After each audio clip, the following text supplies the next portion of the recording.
Like if Elizondo really is or was secretly working for Clapper, like I'm not a James Clapper fan. Right. And I would not trust anything coming out of the mouth of James Clapper. That is a fact. But I still would like to know, if you're going to make an accusation against Elizondo, I would like to actually see a little bit of evidence. And I just would not be comfortable. I mean, it sounds like he's being trashed. I just wouldn't feel comfortable trashing him without any kind of genuine evidence to stand on. That's just my opinion. I feel the same way. I haven't been following it that much, to be quite honest. Although, again, Elizondo, I've enjoyed seeing him speak forthrightly to power, right? I mean, he came out in 2017. And I remember the first article I read about him. And he's saying, I've seen the reports. We have these UAPs. If these were Russian or if they were Chinese, the national security community would be going crazy. Instead, I hear crickets. That was like the first quote that I heard from Elizondo. And when I read that back in 2017, I think it was, I thought, yeah, that's exactly right. So he's made some missteps. Yes. Okay. So the circle in the field that he said was a shadow of a UFO, fine. That's a screw up. The object over Bucharest in Romania, okay, that was wrong. Like, he's made mistakes. Hell, when TTSA was around and they made their first press conference, this wasn't Elizondo, but they had this Mylar balloon, which was photographed, and that was said to be a UFO. Like, they've made a lot of mistakes. And you could say Bush League level mistakes. But that's different than saying he's trying to do disinformation. So the only thing I can see, like if you're going to accuse him of working for Clapper for a controlled UFO narrative, my question simply is, does anyone have a theory as to why the UFO or UAP reality is being pushed now? You've got skeptics who will say, well, UFOs are bullshit, and so therefore, if they're pushing UFOs, that's a distraction. So there's a lot of people who believe that. I don't believe that. You don't believe that. I don't think anyone watching this believes that. So then you have to ask, what is the United States government or a faction in the government trying to do by promoting a UFO narrative? And is that, if so, is that bad? Now you've got people saying, well, he's promoting a threat narrative. Yeah. And so that is to protect the national security state. But I haven't really even seen a lot of that from Elizondo. He has talked about a potential threat, but he's a military guy. That's like asking a hammer not to hit a nail. You're a military guy. You're going to see things as potential threats. I don't know, even if I don't agree with him, I don't know that I consider that nefarious. Could be. I'm just saying, look, if Gerb, who I really respect, and Ross, who I really respect, are going to go after Lue, I would like to actually hear some evidence coming from. Right. This is Need to Know. News, context, and analysis about anomalous phenomena. Here's some real talk from two authors who literally wrote the book on disclosure. From New York, Richard Dolan. From Los Angeles, Bryce Zabel. Let's get started. By the way, the other thing that strikes me when I hear all this talk is, okay, controlling the narrative. Look, the attempts to control the narrative that has historically have been around have really been to tamp it down. In other words, Blue Book, let's control the narrative. Let's make sure people don't take this seriously. The Condon Commission, let's tamp this down. Let's not take this seriously, right? Then you come along, if you're going to accuse Lue Elizondo of controlling the narrative, holy crap, then the narrative has changed, because every time I see Elizondo and have seen him, he's saying these things are real. They can't be done by anybody around. I've seen bodies. Or I don't know if he said that he's seen them, but bodies are real, craft are real, reverse engineering is real. How is that controlling the narrative? The only time I ever hear people truly complain about controlling the narrative is literally the idea that they're saying, well, Elizondo's there to make it sound like a threat, but it's not. Well, right. I'm not seeing the evidence one way or the other. So that's why, Rich, I think you and I both agree. I think we agree that one should be at least cautious until more is known about it. And I always cite Ronald Reagan, trust but verify. I'd like to trust whoever's here, but I don't have all the evidence. And so if Lue Elizondo is controlling a narrative that James Clapper is pushing, what kind of narrative is it that they're being accused to push? What is the narrative? I keep wondering. And I mean, you go wind it back to 2017 or 2016, where our society was in a very different place with this whole subject. People were not talking about it in the mainstream. This was not a career promoter type of a move. Like this is a career ending type of a move up until that point. And then starting around 2017, we see, actually, was it Bigelow? He gave his very interesting interview, I think in 2016 or early 2017, Bigelow on 60 Minutes. And he's part of this too. They're all part of this community. So am I supposed to think you're promoting belief in UFOs? This is part of a nefarious government narrative. I don't think people are thinking that. So yes, again, the question is, what is a narrative? Well, and if you're talking about a narrative, okay, you got Elizondo out there saying these things are real and we should pay attention to them right away. Okay, and it's a serious issue. If anybody's, now there's a new counter narrative to him where people are saying, but don't trust Elizondo. Okay, so there are two narratives out there. I'm not sure I completely understand the fight. I will say this.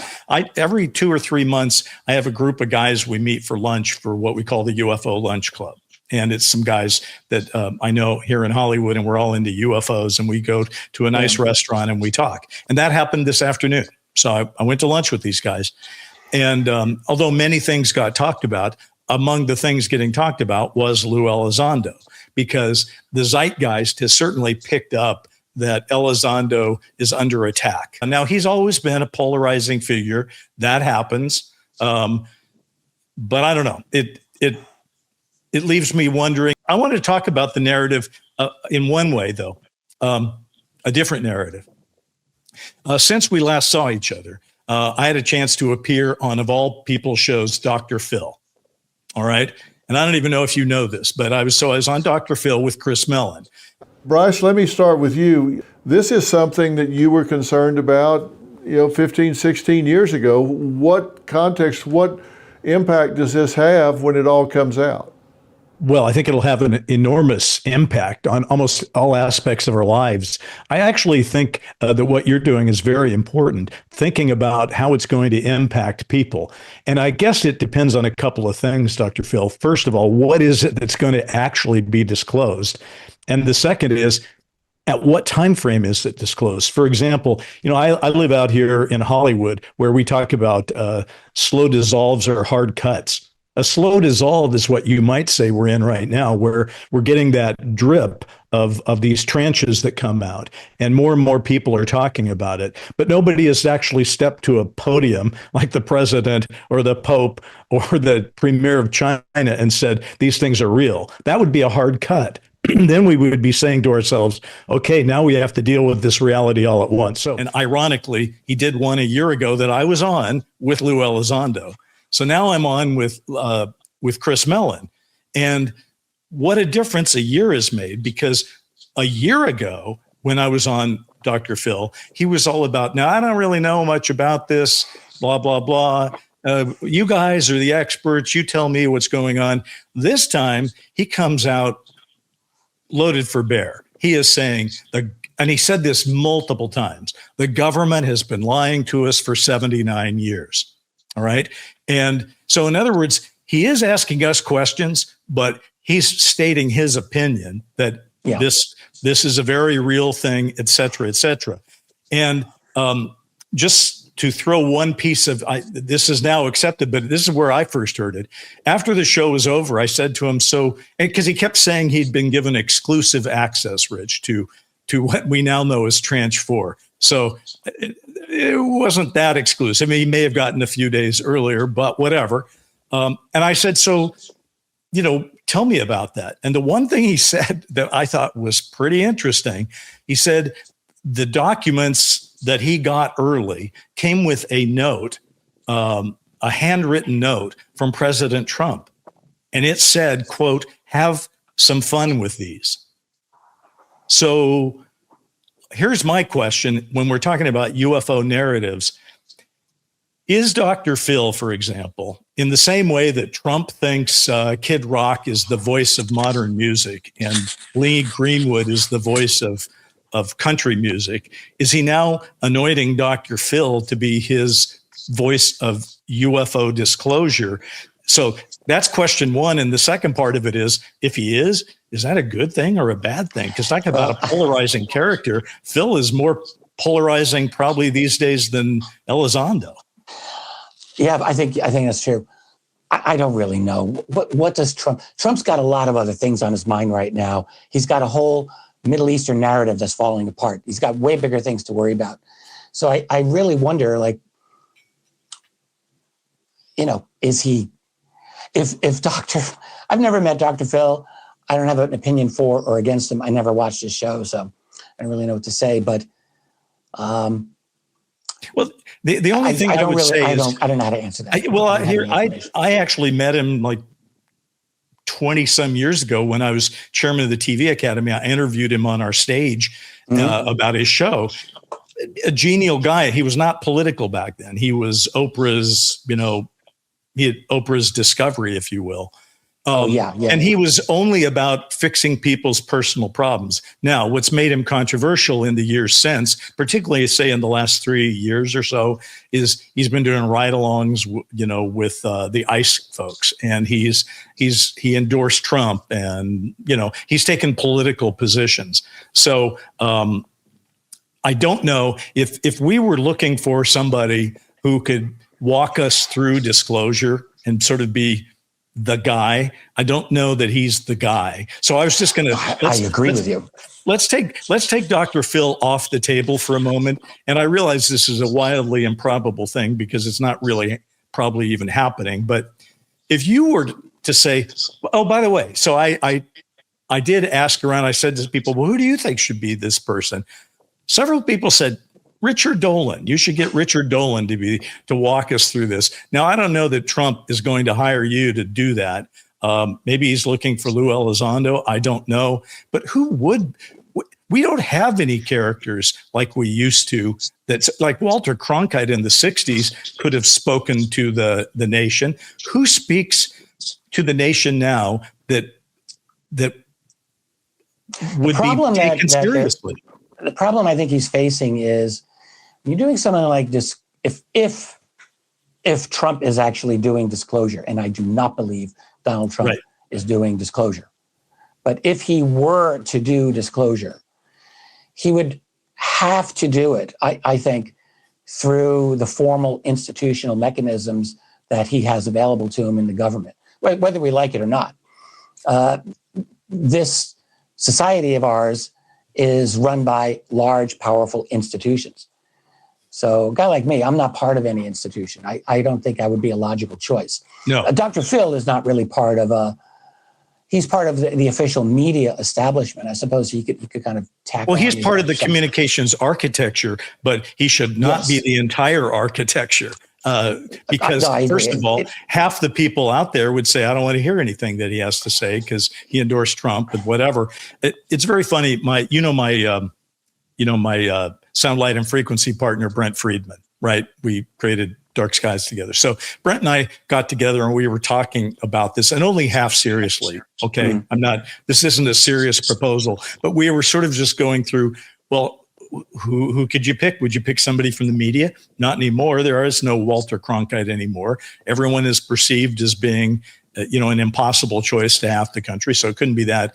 Culturally, who knows exactly whatever. And we started kicking around going, who is globally not seen as a polarizing figure? The only guy we could come up with was Paul McCartney. And I don't know that McCartney's going to take the job. But and like I said, we're only half kidding, because I would love for them to go brief Paul McCartney and show him the bodies and the craft. but that ain't going to happen. But I'd at least believe the guy when he told me what he'd seen. There's so many other people that are so agenda driven in the world we live in. I just don't know. So, which takes us back to disclosure is just a concept. At some point, somebody has to come out and say something. Who's that going to be? Is it the president? Is that the only guy that can do disclosure? It's in theory, I think it should be. I think in theory it should be. The problem is, though, this world now is much more than the United States. And we're living in a globe, and the United States right now is having some serious problems. Serious problems. In this world, literally every single thing you can look at regarding the United States is going wrong around the world. Everything in Europe and Russia for the U.S. national security policy is going wrong. Everything with Iran has gone wrong. Nothing has gone right. Everything with China has gone wrong. And what you really see, truthfully, is the breakdown of the U.S.-led order that in 1992 was unrivaled, unquestioned. The U.S. was the dog that could pee on anyone's tree and do whatever it wanted. And the problem has been that U.S. policies have actually created a reaction around the world, including Russia, including China, including Iran. And you're seeing a bloc, a non-Western bloc that is coalescing, and it's significant. And the United States is discovering, to its chagrin, that it does not have the power to manage global affairs that it thought it did. And this is causing a real problem. I think they've run out of weapons in the Middle East. That's what it looks like. Point is, we're in a situation now where American prestige is really starting to tank. And I don't know how that could affect a disclosure attempt. Like if even Donald Trump wanted to do a disclosure, which again, I said, I don't believe he does. I see no motivation here. What do you think would happen, by the way? This is completely hypothetical, but if Trump got news in some intelligence briefing that either Putin or Xi is that how you pronounce the Chinese? Xi Jinping, yeah. Xi Jinping, yeah. Yeah. If Trump got notification that we thought it was possible that one of those guys was about to disclose the reality of the UFO issue, what would Trump do? Would he say, well, that's it, I'm going out there right now? I mean, what would happen? Well, first of all, China would never disclose in a million years. Okay, why not? China would never, ever disclose. Because you look through China of the 20th century, China with UFOs under Mao back in the old days, up until the late 70s, UFOs were never, ever, ever to be discussed because, according to the Chinese Communist Party, that no competition would be permitted for any kind of alternative narrative to the truth. And the UFO thing was just too wild and uncontrolled. Mao died in 1976. Deng Xiaoping comes into power. He tries to open things up a little bit. And what you see is the birth of Chinese ufology. And it was really quite fascinating. Through the late 70s, through the 80s. And then in the 90s, it just took off. But one of the problems was Chinese ufology was connected to some extent to an organization known as the Falun Gong. Oh, right. We wrote about that in our book, of course. Yeah, they were like a very spiritual, like a Tai Chi type organization, but they had specific UFO ET beliefs. This is the thing. The Falun Gong became, probably by the mid-90s, probably had more members than the Communist Party and was probably a significant rival to the allegiance of the Chinese people. And the Chinese government just couldn't handle it. They wouldn't hack it. So in 1999, they did a massive, brutal crackdown of the Falun Gong. And it's not that they did this because the Falun Gong were believers in UFOs, but it is, to me, symptomatic that government, to this day, in 2026, will not permit an uncontrolled narrative on something this big to just run rampant. So they're not going to disclose. Do you remember when we were writing our book back in 2010 and then revision in 2012, there was that incredible sighting in China at the airport? Yeah, that was in 2011, I think. Was it 2011? Right. I think so, yeah, the airport. Was that ever ruled out or ruled in? No, it's unknown to this day. There's still no unknown resolution. to this day. And I mean, that's a pretty striking image. And I remember at the time that image was tried to discredit by saying, "Oh, that's just the blur of a plane, of a jet." It sure didn't look like a blur of anything to me. So, No. but so we have something in common with the Chinese. They can have evidence happen in front of their populace like we do, and we still ignore it. So, what about China? Putin? China just won't Putin never disclose. do this? Could Putin do it? I've wondered about this for many years as well, and I actually recently just did a fairly deep analysis of the history of Russian ufology. I did one of Chinese ufology a year ago, and I just did one on Russian, and it included government policy. Russia's really interesting because they have a deep history with this, every bit as spectacular, frankly, as the United States, in my opinion. Military encounters, civilian encounters. The thing is, when you look at government policy, very interesting thing about Putin, I would say, he's a great admirer of Yuri Andropov, who was head of the KGB for like 15 plus years, succeeded Brezhnev as leader of the Communist Party, basically leader of the Soviet Union for 2 years, and he died. And Andropov is widely believed to have been deeply into UFOs. When he was head of the KGB, it's been argued by Soviet or Russian ufologists that Andropov was really the protector of the Soviet UFO programs known as Setka, which started in the late 70s and were really quite sophisticated. So Putin, as he's definitely a great admirer of Andropov, this is well known. And I have to think, anything Andropov knew on UFOs, Putin has to know. Putin is a guy, some people hate him, some people respect him, but Putin is a guy who is on top of probably every single thing going on in this country. He is the ultimate like CEO who's got his fingers everywhere in the country, and he just knows. His facts are at his fingertips. So there's no way that I think he does not know everything there is to know about this subject. I have no doubt. But Putin's he's a very cautious guy, actually. I think he's very careful. He's very exact. And he is not someone, in my opinion, who is ready to rock the boat if he doesn't have to. Do you remember some people don't agree with this, but that is my assessment of it. We're just speculating. We were saying, well, maybe it won't be Russia, China, or the United States. Maybe somebody else will go first. And we were just kicking around ideas. At the time, we said, what if Brazil said it? Well, right now, it probably wouldn't be Brazil, but what if a country like Brazil or Brazil itself did? They've had certainly, would it even amount to disclosure? If a country like Brazil said, by the way, we're all in, this is really happening, would the world pay attention? I wonder why.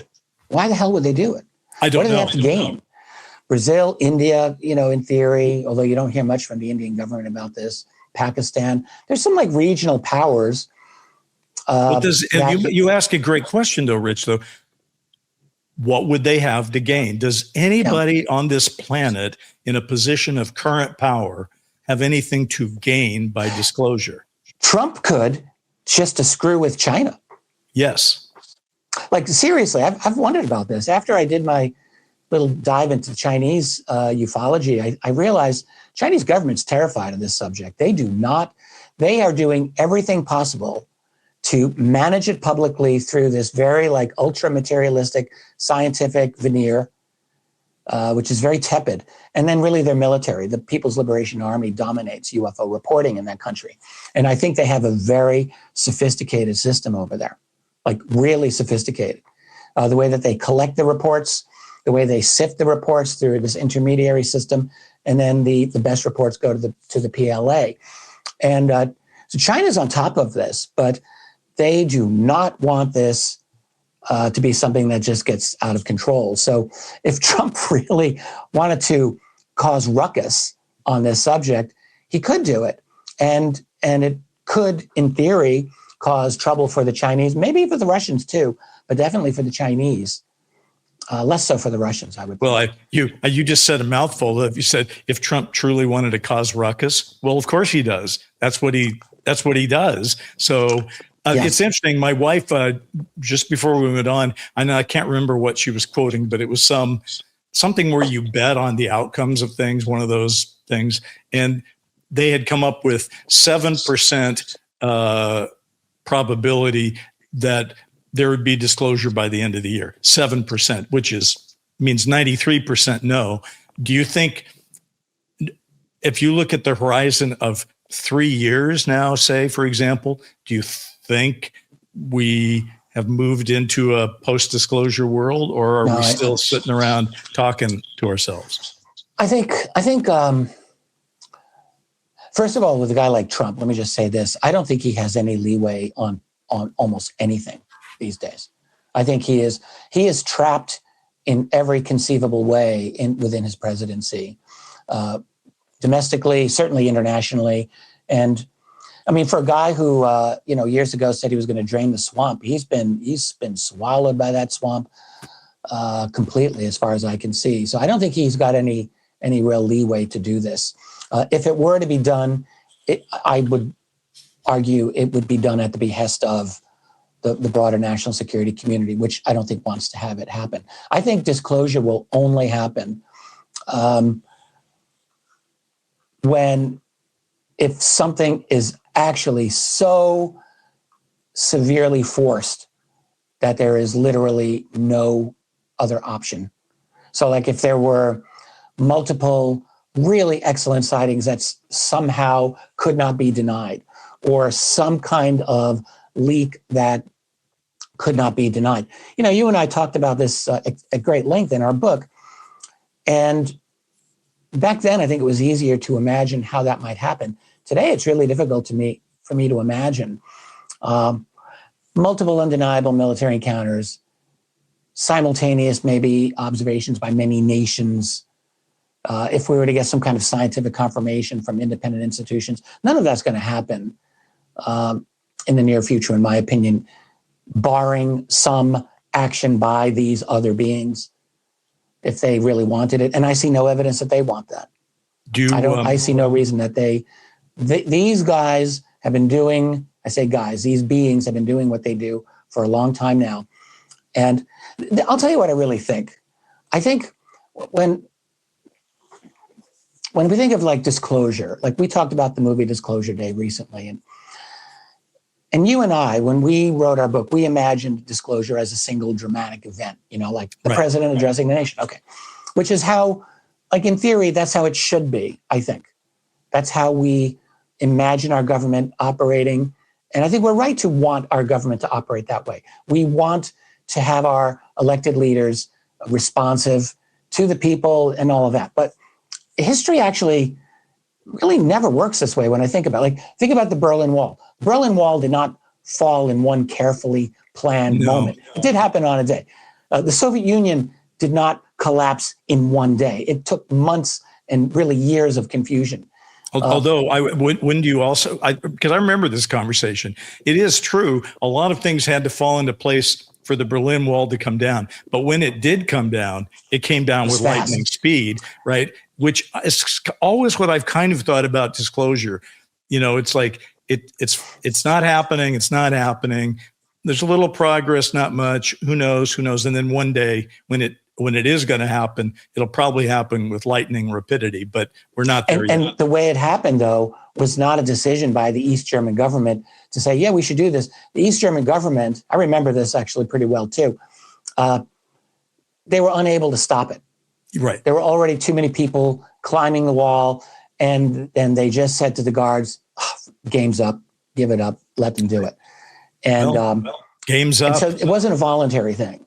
No, not at all. But the concept that maybe at some point things become so chaotic that somebody who's the equivalent of that in sort of the gatekeeping community says the game is up. You mentioned it. I just want to do a quick follow-up. Do you think Spielberg's movie Disclosure Day has had any impact at all in moving the needle now that you've had a month or so to think about it? Yeah, not really. I don't think so. I think it's had basically no impact. Although it's interesting because before we did this, I was literally at my ENT, my ear, nose, and throat doctor and he wanted to talk about disclosure, which was kind of interesting. But let me just throw kind of a wild twist. As long as we're freewheeling here, Rich, I'm going to freewheel into something else. Because, I was at the ENT because I've had a little trouble with my voice. It turns out I've just got a mild case of laryngitis. No big deal.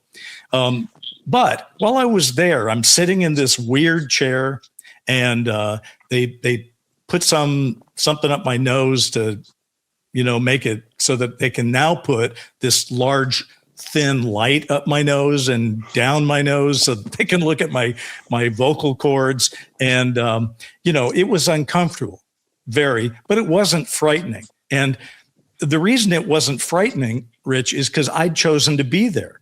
I knew what was going to happen. I understood why it was happening. I trusted the guy that was doing it. And I think probably most importantly, I retained the power to tell him to stop.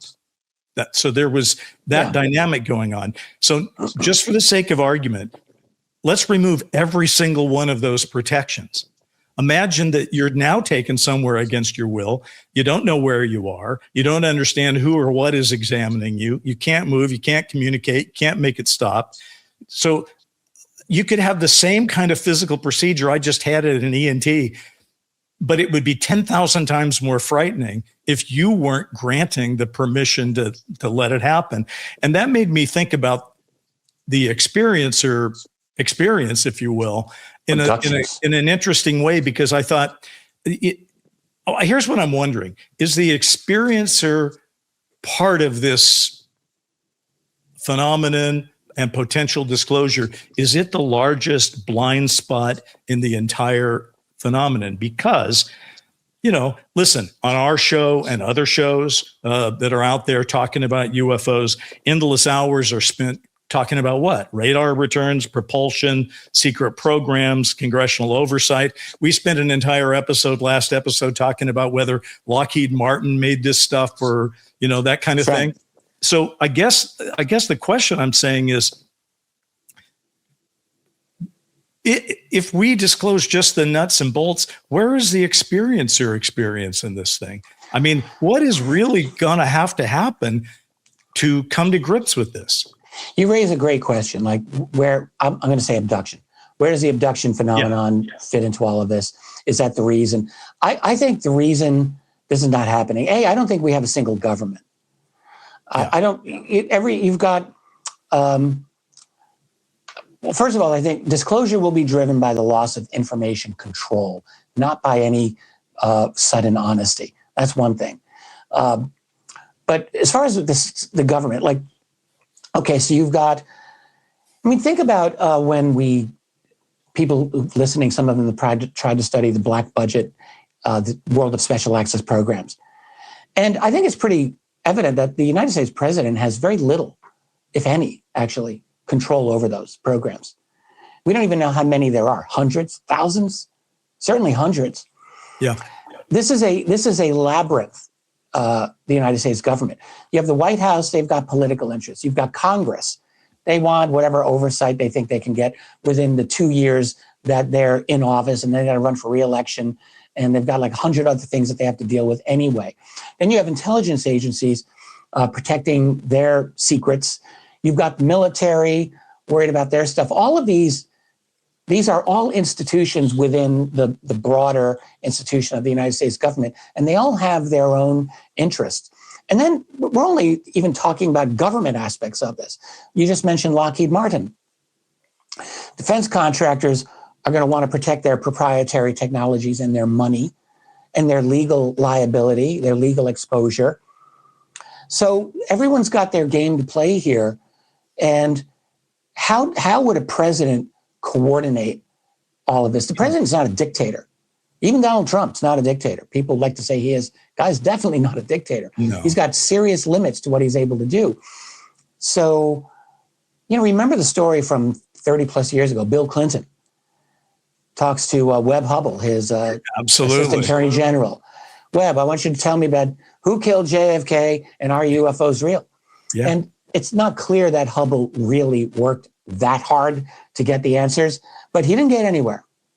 He took got 3 nowhere. months or something and came back, didn't he? And then he came back and said, yeah, Mr. President, I looked into it. I can't get anybody to tell me anything, basically. Yeah, that's right. He wrote it in his own book about that, which I read once upon a time. So like, this is just not this is a difficult subject to get on top of, because we're talking about the United States government as if it actually is a logical system where the president actually, I've got these images still of like JFK and Bobby Kennedy sitting down, consulting, how do we make this happen? But even those guys, as you well know, were surrounded by enemies, as you named in one of your books. Yeah. So this is, we're dealing with a kind of sprawling empire. That is the United States. And it's got interests that I don't know that anyone's really been able to map it out fully. And then on top of that, one has to ask, assuming that there is an international element to the UFO cover-up, which I personally believe there very likely is. Sure. I mean, I don't know for a fact. I'm just gauging on the behavior of the institutions that I can study and on whatever leak or opinion sounds relevant to me, but I don't know. But I don't think it's the president. I mean, when Joe Biden was president, did anyone think he was on top of it? No, I don't think so. No, nobody did. Is Donald Trump on top of it? No. I was sitting at that UAP or that UFO lunch group today, and one of the questions somebody brought up, because they know that you and I work together, and they said, "Well, what does Dolan think? Does Dolan still believe in this breakaway civilization?" That was the question today. Yeah, it's a good question. So I'm passing that on from my friend Andy, who wanted to know what's your take. Well, it's funny because I wrote about it for the first time in 2009, I think, and I've always thought it's an interesting hypothesis. I mean, I think there is very likely truth to it, yes, but I'm just going to honestly say I haven't seen proof of it. Anything that I would say is absolutely, I'm convinced that this is proof. I remember talking a couple of years ago to Jim Goodall, who's a great guy. Jim Goodall, one of the top aerospace experts of the 1990s and early 2000s, knew all the stealth programs and all the stuff operating out of Groom Lake. And Jim believes, last time I talked to him, that we have light speed technology and we can fly around the galaxy. And I'm like, where are you getting this from, man? I didn't really know that I believed it, but he believes it. There are people who think that this is true, but when I really try to scratch below the surface and get some kind of information that sounds credible to me, I'm just not finding it. That doesn't mean it's not there. No, it doesn't. But I don't know what is scarier, though, Rich. Is it?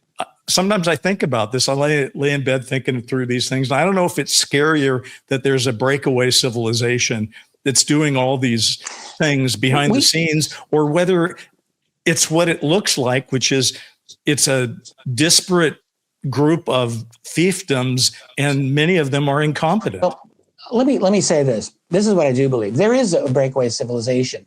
I don't know if it's so much in terms of technology as in terms of just there's a number of people in this world who are completely above the law. Law does not apply to them. And they are international.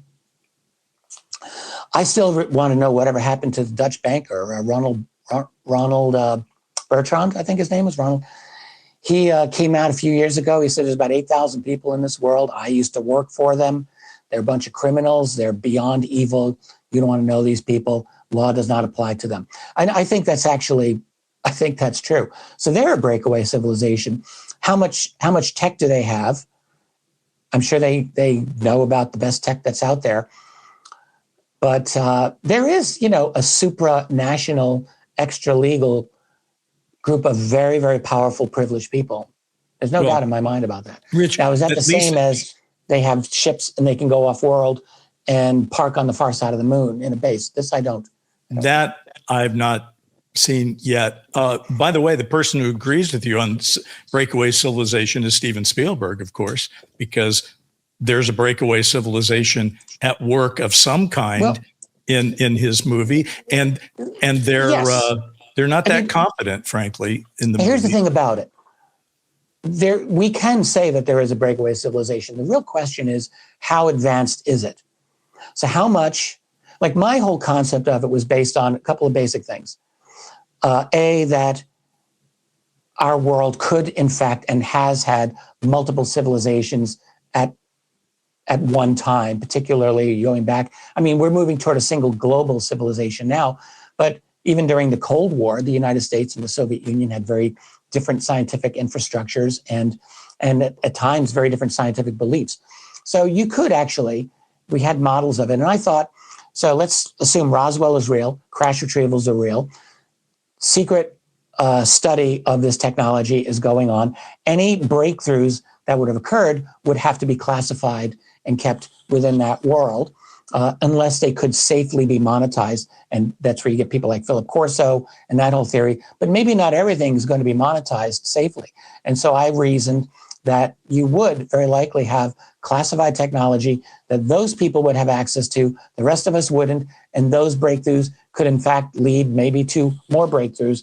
And the next thing you know, they're off operating their own flying saucers and operating with an understanding of civilizations very different from ours. That was my concept of a breakaway civilization. And I don't want to debunk my own idea. I think it's entirely possible, but I'm just saying I don't know how far it goes. But I do believe there is a financial breakaway civilization on this planet. Absolutely. Well, I actually appreciate your intellectual honesty in discussing it because there's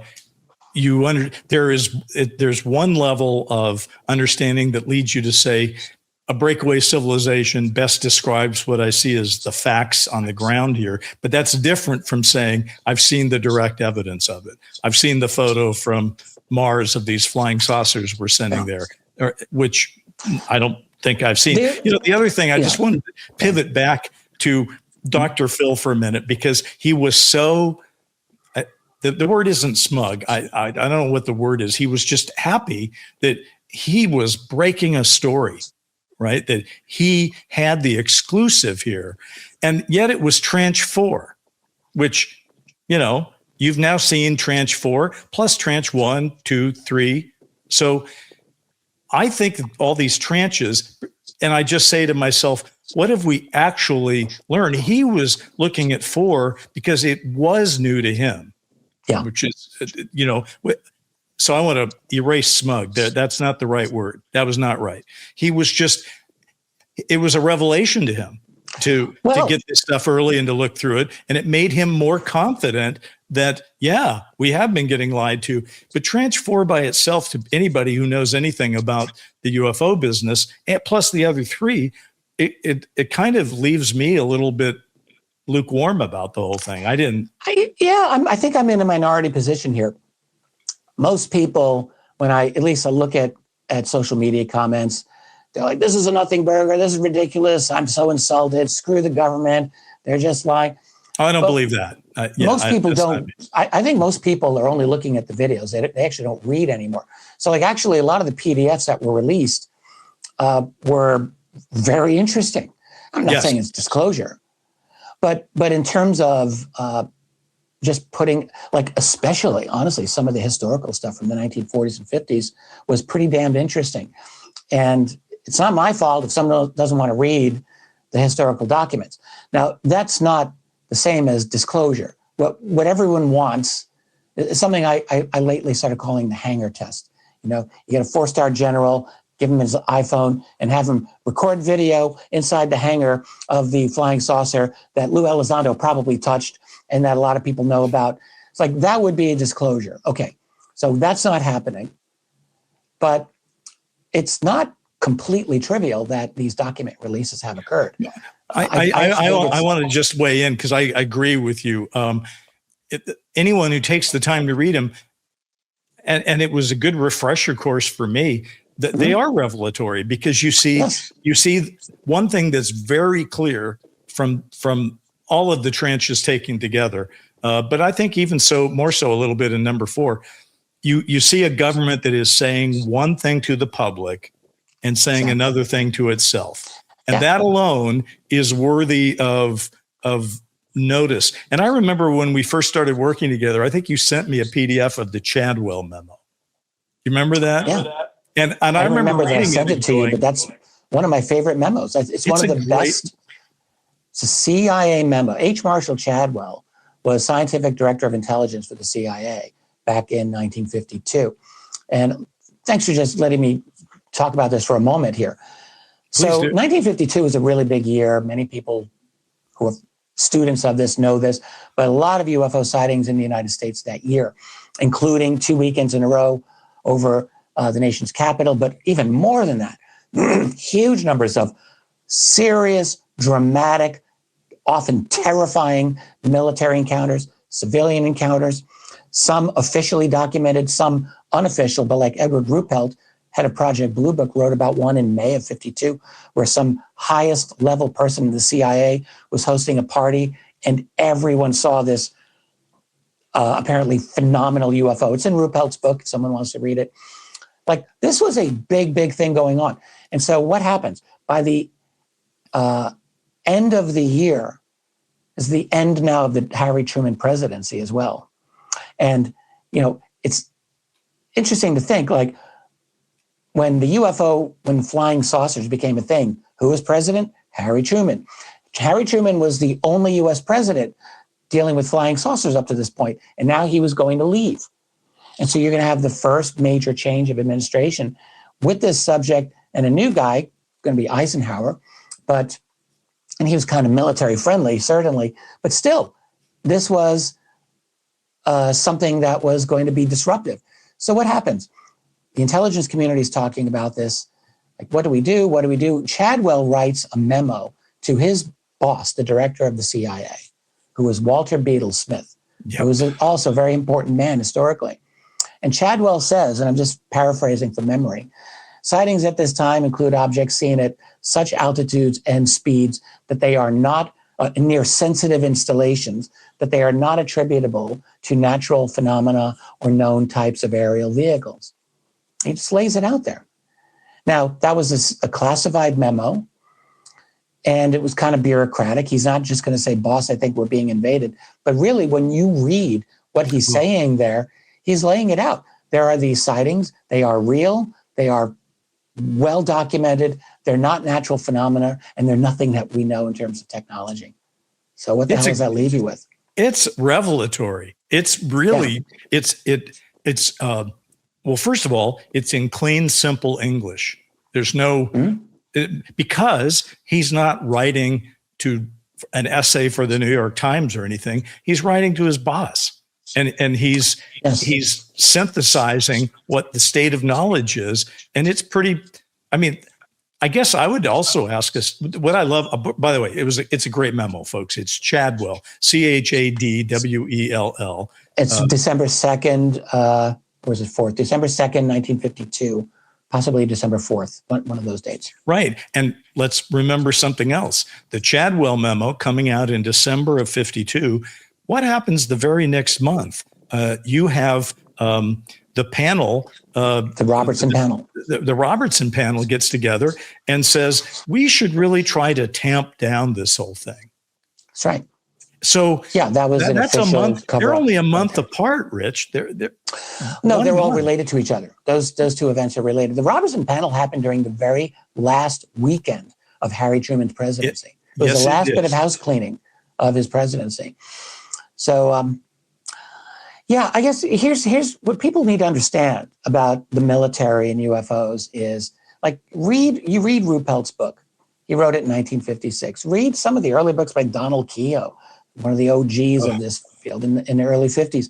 And what you see is a very clear pattern, which is that within the United States military, there were always groups, a faction is what I would call them, who genuinely pushed for openness on the UFO subject. It's always been the case. It existed in the late 40s, it definitely existed in the 50s. It existed in the 60s and the 70s in various forms. This has always been the case.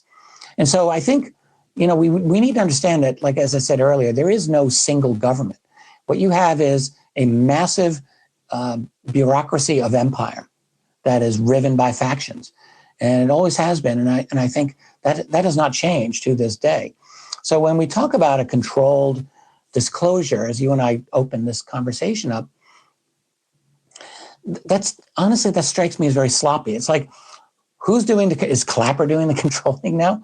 Is he? I mean, he's a diabolical person, but he's out of government. Is he behind the scenes running the disclosure? And again, I have to ask, to what end? To what end? What would be the purpose of this controlled disclosure? I've always argued that there could be attempt at a controlled disclosure, but I see it in very much the opposite way. If you get some kind of runaway belief in this based on some dramatic information where people start to think, oh my dear God, this is real. You're telling me aliens are here. My opinion has always been and remains that the US government, if it were to act in any kind of unified way, it would act to quiet this down, not to... Which is what it's done historically. Not to blow it up. Yeah. And in fact, it still does that. Yeah, the US government is still keeping this as much on the DL as you can imagine. I mean, honestly, look at the Arrow office. Look at the various hearings. When back a couple of years ago, we had Scott Bray and Ronald Moultrie, and they're out there. Moultrie is saying, well, we believe if there's anything out there, we can identify it and, if necessary, mitigate it.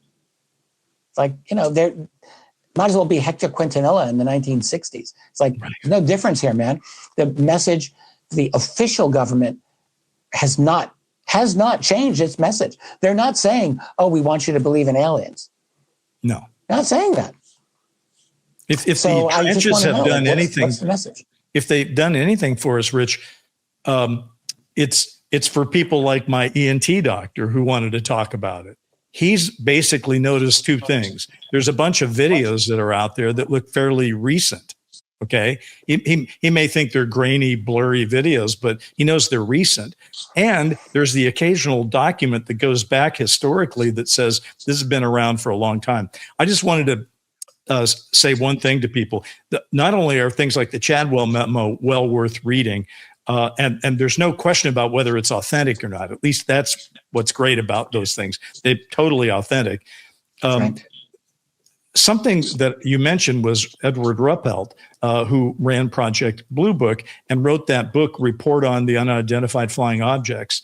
I think that's the title. Is that the... Yes, that is right. And I read that, I think last year, maybe the year before.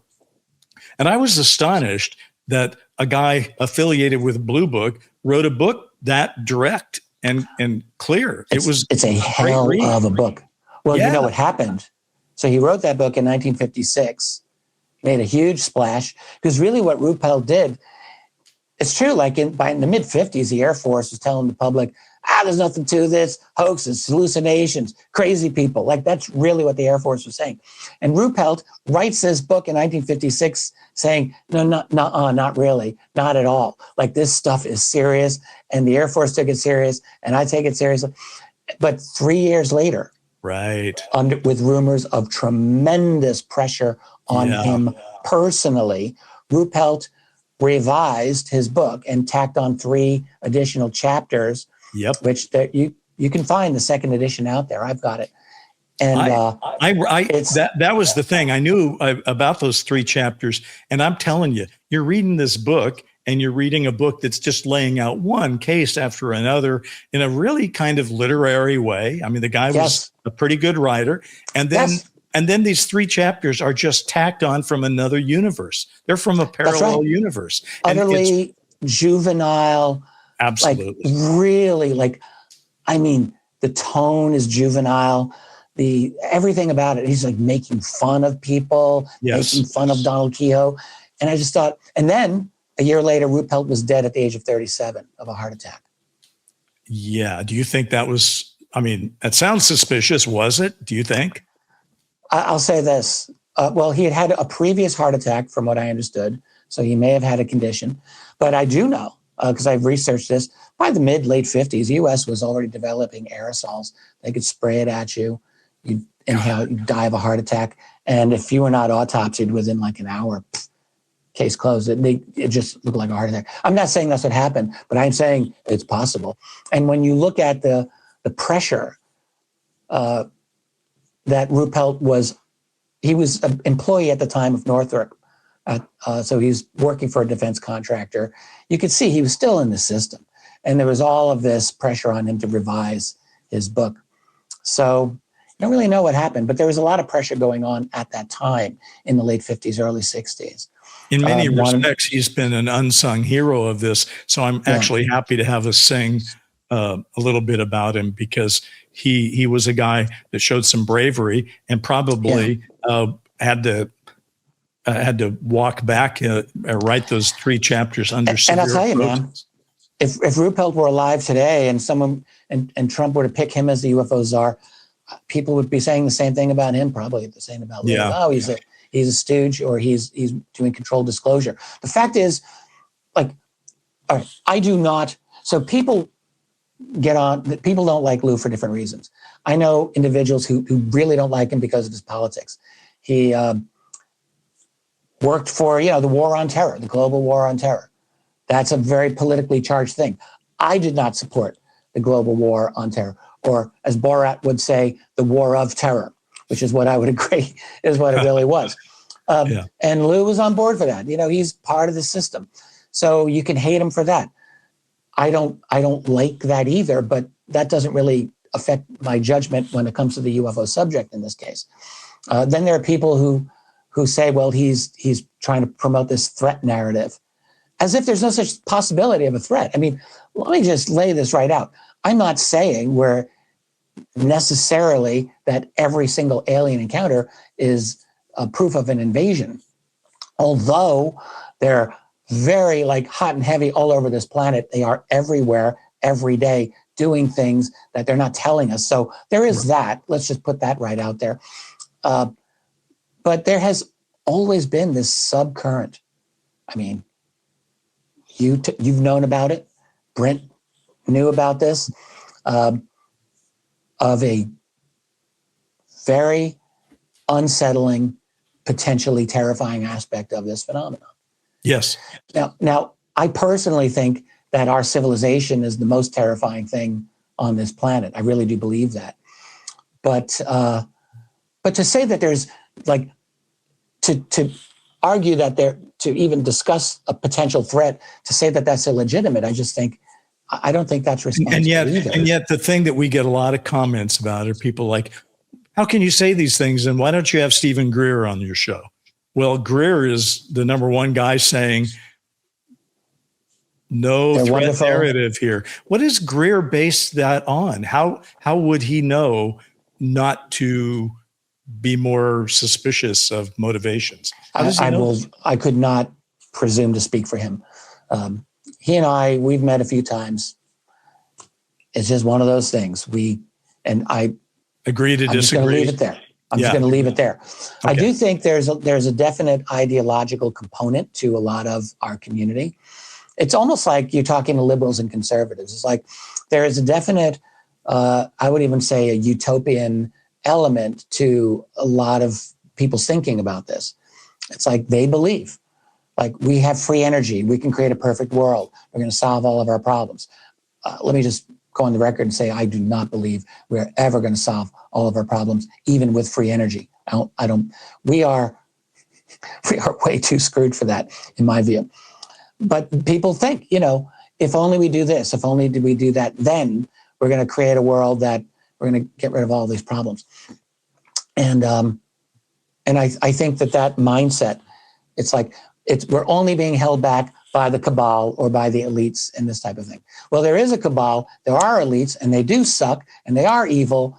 But if you dust off the guillotine and you get rid of all those people, the system will bring in exactly the same types. The system creates them. They don't create the system. I want to say this too, relating to disclosure, if you don't mind. Please. Let's say you're the aliens. So you're them, and so you've come to Earth from wherever it is, from another planet, another dimension, the future. You've been a crypto all along, and now you're coming up from below the surface. Who the hell knows?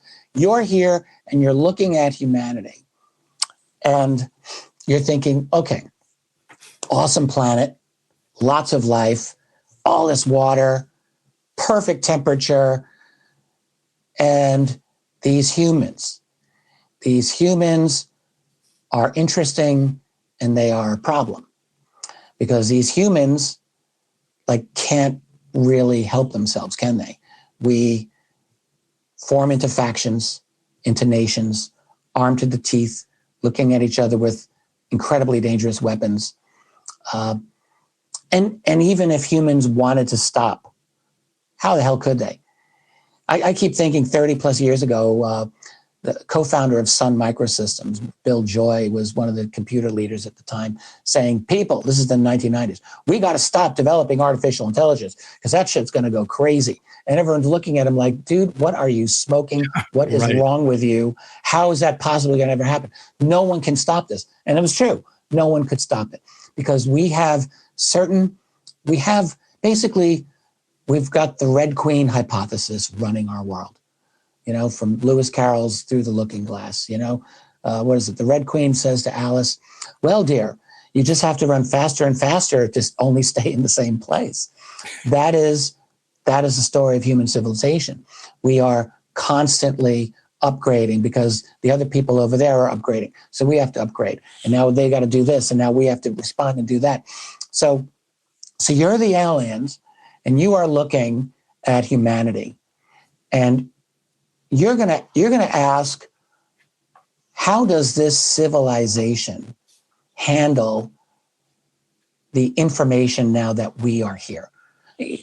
Think of civilization as a massive form of extended cognition. Seriously, like a brain. Our eyes extend out with satellites and our ears with all kinds of acoustic listening devices, and our brains with all types of agencies that collect information, like intelligence agencies. We process information in all of these disparate ways. So a military pilot sees a UAP and it gets classified. So he got information on this sighting, but the information is lost to the rest of the public. A civilian who sees a UFO after years of ridicule doesn't even report it. So that information dies there. Other nations have their own systems of reporting, and that doesn't get shared. So that information dies where it is. And everywhere you see our civilization, this extended form of cognition, as I now see it, is not able to take all these separate data points and create knowledge. We're not able to create coherent knowledge as a civilization about this subject. I mean, it's been 80 years. And we know, many of us know that this is real, but we have been unable. Now, there's a cover-up. So there's been directives. I am quite convinced of this. Like you mentioned the Robertson panel. Robertson panel, 1953, CIA, they're like, yeah, we cannot let the public believe in this stuff. We're going to have to debunk it, ridicule it, all of that. But also the machinery of our civilization assists in fracturing our information. And media, they get committed to a narrative. They don't want to change that narrative. You have all the elements of the national security community. They have their own motivations for keeping their secrets to themselves. And so you're an alien looking at human society and you're thinking, this civilization is failing in its ability, and you could say mission, to accurately and truthfully process new information and to convert that into knowledge. And I speculate that maybe some of them are watching us and they're like, these people are not able to do it. It's like there's this new, fundamentally profound reality that we are facing, this phenomenon. I mean, it's the most mind-blowing thing. And we're not processing it at all. really effectively. And you have to wonder, like, what would it take? On my website, I did a comparison of this with Charles Darwin's book on the origin of species. Darwin wrote that book in 1859. And this is my point, and this is where I think it's relevant to disclosure. And then I'm going to shut my mouth here. So Darwin didn't just write his book on the theory of evolution out of nowhere. It took decades, and you could even say centuries, of other thinkers and scientists to put together all of the data and the information that what had to be necessary for a guy like Darwin to come along to then organize all of this data, the geological information, the fact that the Earth was very, very, very old. People didn't understand that for a long time. Or the fact that there's interesting anatomical similarities between all of these types of species. What's up with that? And all of these other things. And Darwin, his genius wasn't that he invented evolution out of whole cloth. His genius was that he was able to put all of these things together into a coherent framework. And even then, so that took generations to get to him. After he published his book, it took more generations for our civilization to begin the process of actually accepting it and then refining it and understanding it, because that was a big idea. That Darwin's theory of evolution is a big idea. It is a civilizational changing idea. Disclosure is an equally big idea. And we need to recognize as a civilization that we have to find a way to metabolize this idea. It's not just that the government is holding back the secret. Yes, it is, to the extent that there's even a unified government doing this. But it's also the fact that our civilization, I think, is grossly immature in its ability to process this new reality. Like we're not showing that we can. Now, maybe we're different than we were in the 1950s. Maybe cultures of the 1950s, when they're talking about this phenomenon, they talked about it in very different ways, and ways that we look back and we think, kind of naive. But how much farther down the road have we gotten? If these beings truly can master, say, space and time, so where the hell are they coming from? What does that say about causality? What does that say about if their cognition is even twice as fast as ours, let alone 5 times or 10 times faster than ours? Who the hell knows? Are we really going to be able to handle this? Mm. Like this is a very big information pill for us to swallow as a society. This is not a defense of the secrecy. I think we're at a point now, we're at a very great crisis point in our civilization, serious crisis point. I think we're discovering that the global system is a lot more brittle than we like to think it was. And so, you could say we're at a point where things are so bad, we need something new to process, to help hopefully transform us. And maybe disclosure can do that.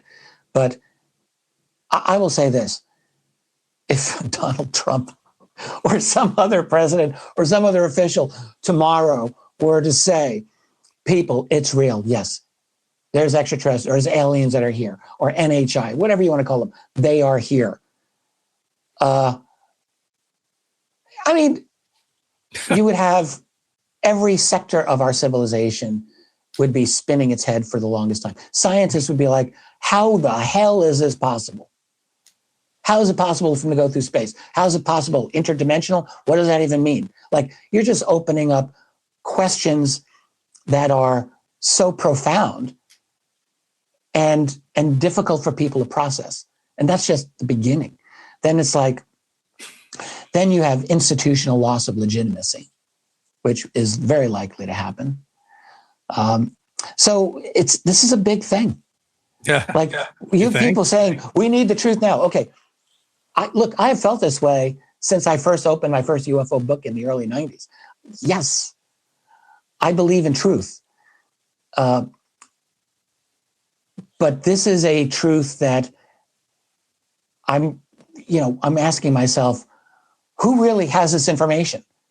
With Lue Elizondo, does he have access? Seriously, does he have access to all the information that we want? I somehow doubt it.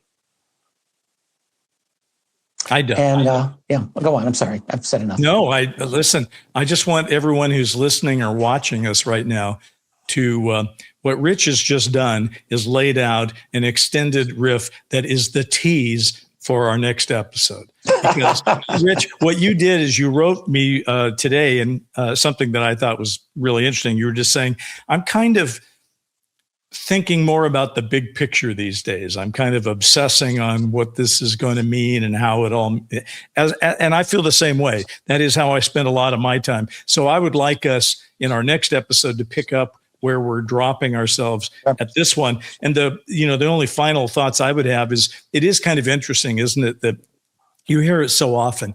The debate in the UFO world is like, we need more and better data. Okay.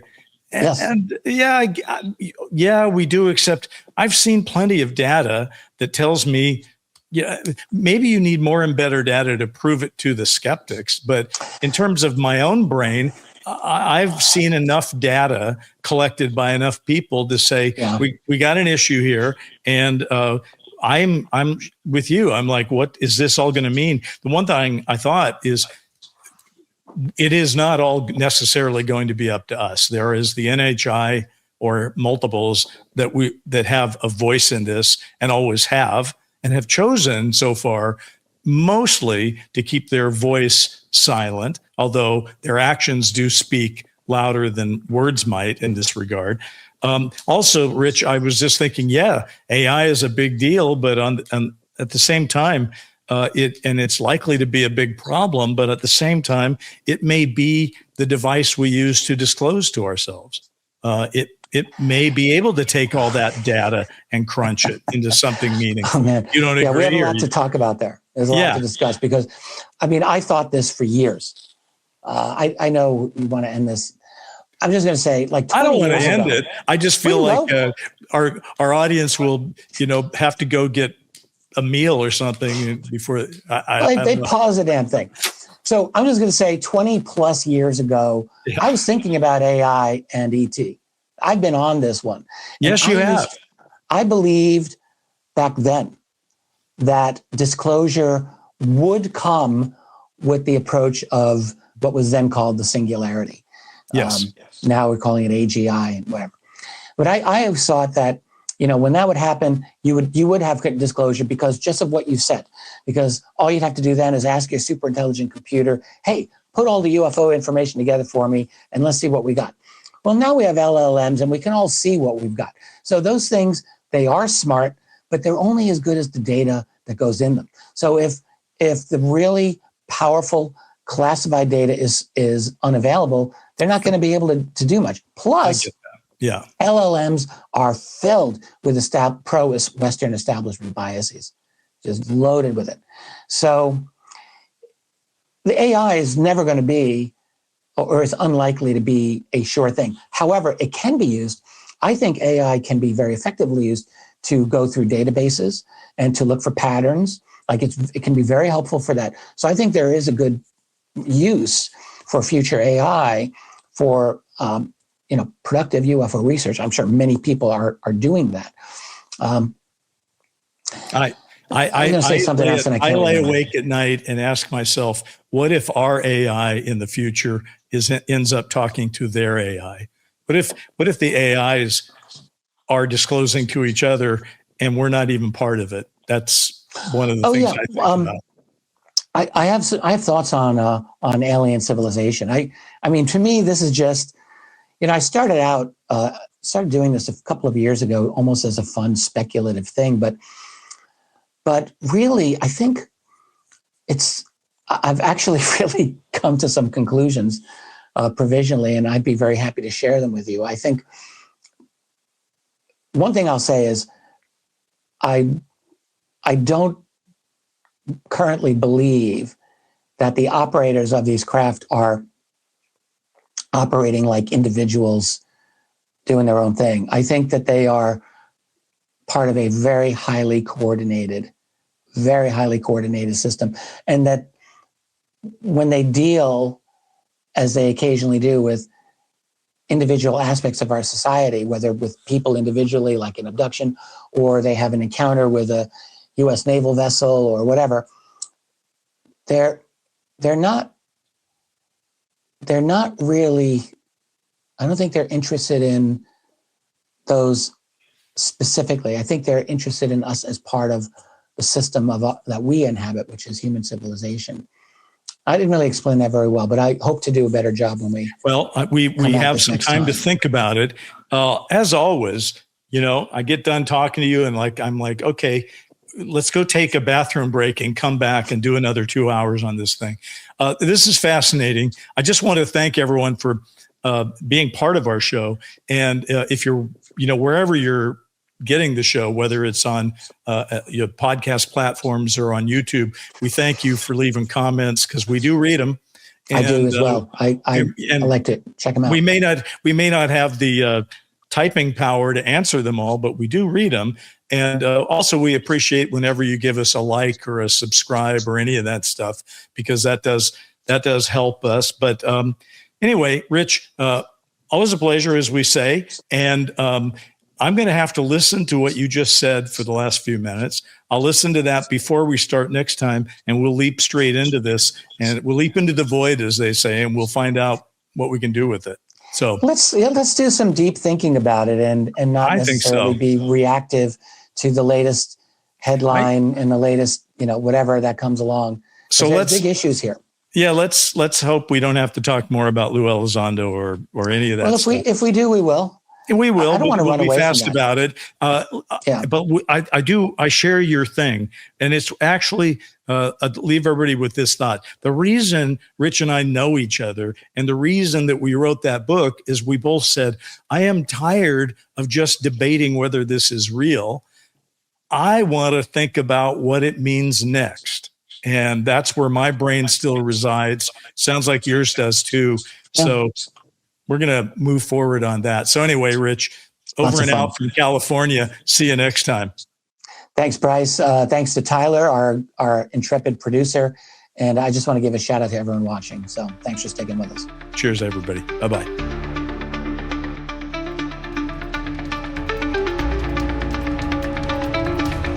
Need to Know is produced by Bryce Zabel and Tyler Stevens and is brought to you by Stellar Productions. You can learn more at needtoknow.today. We appreciate you and hope you'll spread the word. See you next time, because these days you really do need to know.